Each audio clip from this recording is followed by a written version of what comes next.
नहमदुहु व नुसल्ली अला रसूलिहिल करीम अम्मा बादु आऊज़ु बिल्लाहि मिनश्शैतानिर रजीम बिस्मिल्लाहिर्रहमानिर्रहीम। हम तमाम मिलकर रहमतुल लिल आलमीन सल्लल्लाहु अलैहि वसल्लम पर दुरूद सलाम पढ़ते हैं।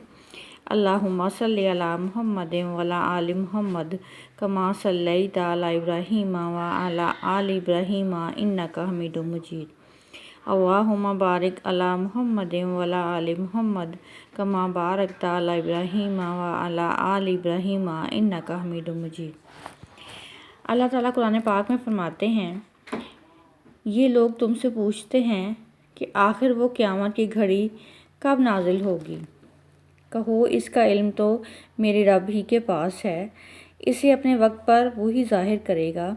आसमानों और ज़मीन में वो बड़ा सख्त वक्त होगा, वो तुम पर अचानक आ जाएगी। ये लोग इससे मुतल्लिक तुमसे इस तरह पूछते हैं गोया कि तुम इसकी खोज में लगे हुए हो। कहो, इसका इल्म तो सिर्फ़ अल्लाह को है, मगर अक्सर लोग इस हकीकत से नावाकिफ़ हैं। सूरतुल अल-अराफ 187 आयत। हमारी आज की सूरत है सूरत अत-तकासुर। सूरत अत-तकासुर की तिलावत करेंगे और फिर इसके मज़ामीन से वाक़फ़ियत हासिल करेंगे। बिस्मिल्लाहिर्रहमानिर्रहीम। अल्हाकुमुत तकासुर हत्ता ज़ुरतुमुल मक़ाबिर कल्ला सौफ़ा तअलमून सुम्मा कल्ला सौफ़ा तअलमून कल्ला लौ तअलमूना इल्मल यकीन लतरवुन्नल जहीम सुम्मा लतरवुन्नहा ऐनल यकीन सुम्मा लतुस्अलुन्ना यौमइज़िन अनिन नईम।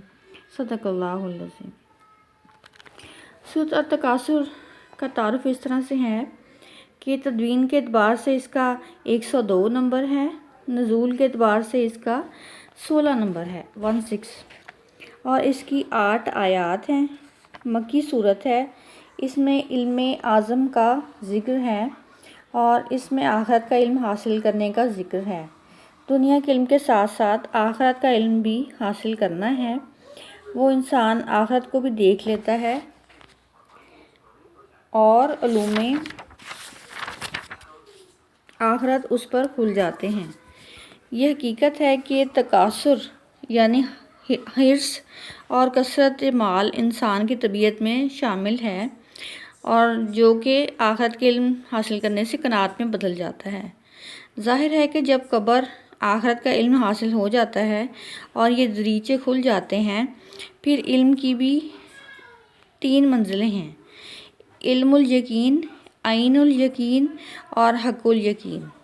इल्मुल यकीन ये है कि यकीनी तौर पर आग जलाती है, यानी ये एक हकीकत है कि आग हमारे जिस्म को या बदन को जला देती है।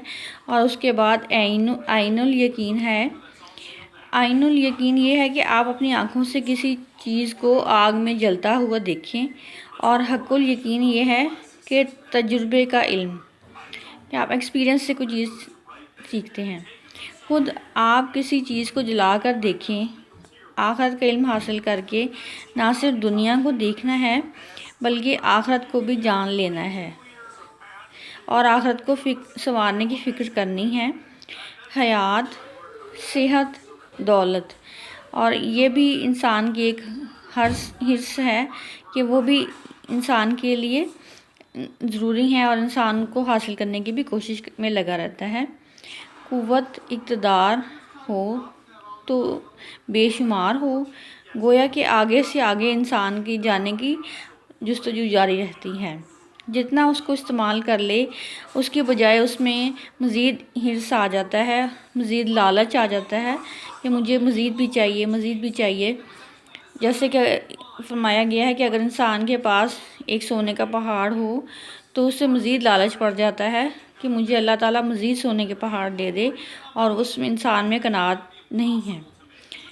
नतीजा ये होता है कि जो मज़ीद हिर्स में पड़ गया तो जो मौजूद है वो उसको इस्तेमाल नहीं कर पाता, اور مزید تک وہ پہنچ نہیں پاتا، تو اسی دوران اس کی زندگی ختم ہو جاتی ہے، یہاں تک کہ انسان نے جا قبریں دیکھی اور مرنے کا ٹائم آ گیا اور انسان کی موت کے وقت قریب آ گیا اور لالچ ہی ختم نہ ہوا۔ انسان کو غفلت میں لالچ نے اس قدر باندھ رکھا ہے کہ جو موجود ہے اس سے وہ فائدہ نہیں اٹھاتا اور مزید میں تردد میں لگ جاتا ہے، جس سے کہ وہ اپنے موجودہ چیزوں کو بھی کھو دیتا ہے۔ چنانچہ اس سورہ پاک سے ہم یہ سبق حاصل کرتے ہیں کہ انسان کی طبیعت میں اگرچہ حرص ہے، لیکن اس حرص پر قابو رکھ کر اپنی موجودہ چیزوں سے فائدہ اٹھا کر زندگی کو گزارنا چاہیے اور زیادہ لالچ میں نہیں پڑنا چاہیے۔ شکریہ۔ وآخر دعوانا ان الحمد للہ رب العالمین۔